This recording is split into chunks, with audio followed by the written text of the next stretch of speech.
तमाम दोस्तों को डॉक्टर जतिंदर परवाज़ का आदाब। दोस्तों, आपका खैर मक़दम है, इस्तकबाल है, आपका स्वागत है। हुआ ये कि मुझे किसी ने फ़ोन किया और कहा कि आपकी मैं गज़ल पढ़ रहा हूँ, तो ये कुछ मुझे समझ में नहीं आ रहा ये किस तरह की गज़ल है। नए नए शायर हुए हैं एक साहब, हिंदी में मेरी गज़ल कहीं छपी होगी तो पढ़ रहे थे। तो मैंने उनको कहा कि ये गज़ल थोड़ी अलग है, इसे गैर मुरद्दिफ़ गज़ल कहते हैं। वो जो आप ढूंढ रहे हो ना गज़ल में रदीफ़ कहाँ है, तो ये बिना रदीफ़ की गज़ल होती है, गैर मुरद्दिफ़। चलिए आज गैर मुरद्दिफ़ गज़ल पर ही बात कर लेते हैं और मैं गज़ल भी वो आपको अपनी सुनाऊंगा जो गैर मुरद्दिफ़ गज़ल हैं।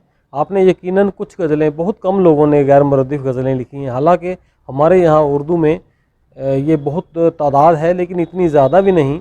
उसकी वजह है कि गैर मुरद्दिफ़ गज़ल उतना मज़ा नहीं देती जितनी गज़ल रदीफ़ वाली मज़ा देती है, इसलिए हमारे शोरा ने गैर मुरद्दिफ़ गज़लों की तरफ बहुत कम तवज्जो दी।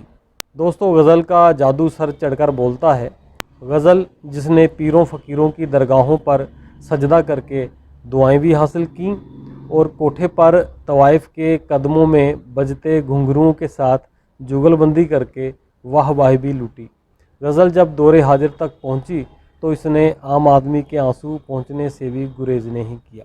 गज़ल का जादू ये है कि कृष्ण बिहारी नूर कहते हैं कि मैं तो गज़ल सुना के अकेला खड़ा रहा, मैं तो गज़ल सुना के अकेला खड़ा रहा, सब अपने अपने चाहने वालों में खो गए।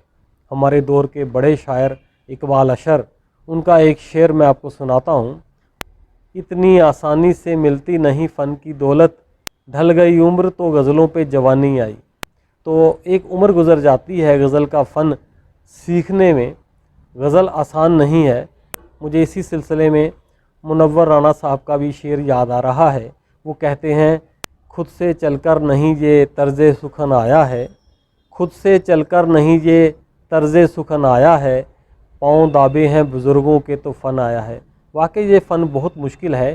सर्वेश चंदोस्वी साहब कहते हैं कि किसी भी सिन्फ में पैदा तू बदगुमानी कर, किसी भी सिन्फ में पैदा तो बदगुमानी कर, गज़ल गज़ल है, गज़ल से ना छेड़खानी कर। लेकिन हमारे शायर कहाँ मानने वाले थे। गज़ल से छेड़खानी भी की गई, इसकी शक्ल व सूरत को बदलने की कोशिश भी की गई। उर्दू में एक बहुत बड़ा नाम था मज़हर इमाम साहब का, दूरदर्शन और रेडियो से उनका रिश्ता रहा, साहित्य अकेडमी ने भी उनको अवार्ड दिया। गज़ल के साथ उन्होंने सबसे ज़्यादा छेड़खानी की। उन्होंने गज़ल के स्वरूप को बदलकर आज़ाद गज़ल नाम का एक पूरी मूवमेंट चलाई उन्होंने इसके ख़िलाफ़। वो मूवमेंट तो फेल हो गई लेकिन मज़हर इमाम साहब मशहूर हो गए कि आज़ाद गज़ल के लिखने वालों में उनका एक बहुत बड़ा नाम था।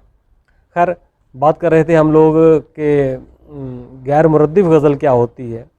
तो गैर मुरद्दिफ़ गज़ल ये है कि जिस गज़ल में रदीफ़ का इस्तेमाल ना किया जाए, काफ़िए के बाद जो लफ्ज़ आते हैं उन्हें रदीफ़ कहा जाता है, आप जानते हैं।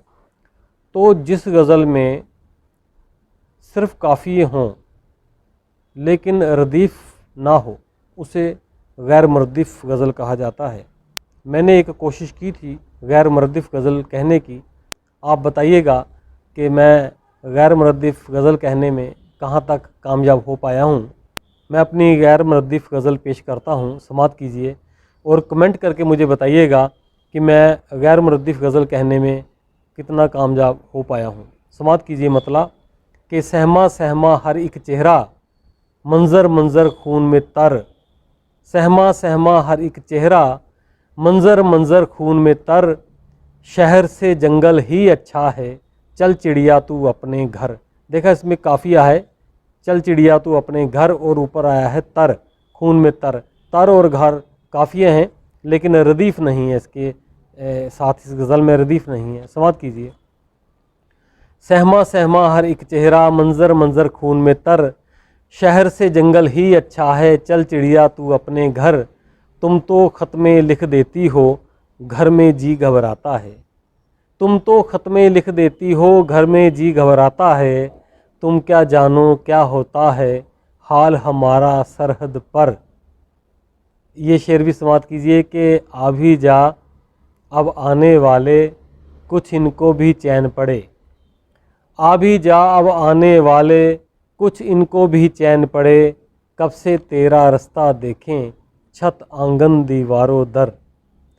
कब से तेरा रास्ता देखें छत आंगन दीवारों दर। आप देख रहे हैं कि इसमें काफ़ी तो आ रहे हैं, रदीफ़ नहीं है। यही गैर मुरद्दिफ़ गज़ल है, बिना रदीफ़ की गज़ल। आ भी जा अब आने वाले कुछ इनको भी चैन पड़े, कब से तेरा रास्ता देखें छत आंगन दीवारों दर। और ये शेर भी समात कीजिए।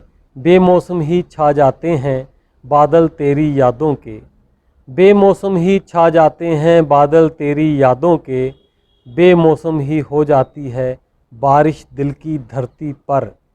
और इस गज़ल का आखिरी शेर कि जिसकी बातें अम्मी अब्बू अक्सर करते रहते हैं, जिसकी बातें अम्मी अब्बू अक्सर करते रहते हैं, सरहद पार न जाने कैसा वो होगा पुरखों का घर। आपने देखा इस गज़ल में काफ़ी थे, कोई रदीफ़ नहीं थी। इसी को गैर मुरद्दिफ़ गज़ल कहते हैं। जिस गज़ल में काफ़िए तो हों लेकिन रदीफ़ ना हो उसे गैर मुरद्दिफ़ गज़ल कहते हैं। गज़ल पर दोस्तों बहुत ज़रबे हुए हैं, गज़ल के साथ बहुत छेड़खानियाँ हुई हैं, लेकिन गज़ल जो उसकी बुनियादी शक्ल है उसी में ही कामयाब हो पाई है। गैर मुरद्दिफ़ गज़लें लिखी गई हैं और ये राइज़ भी हैं, मानी जाती हैं, ये गज़लें सही मानी जाती हैं, लेकिन इतनी ज़्यादा गज़लें नहीं हैं हमारे अदब में। हमारे शोरा ने गैर मुरद्दिफ़ गज़लें ज़्यादा नहीं कही हैं, लेकिन फिर भी चंद मिसालें मिल जाती हैं। दोस्तों मुझे यकीन है ये वीडियो आपको पसंद आया होगा।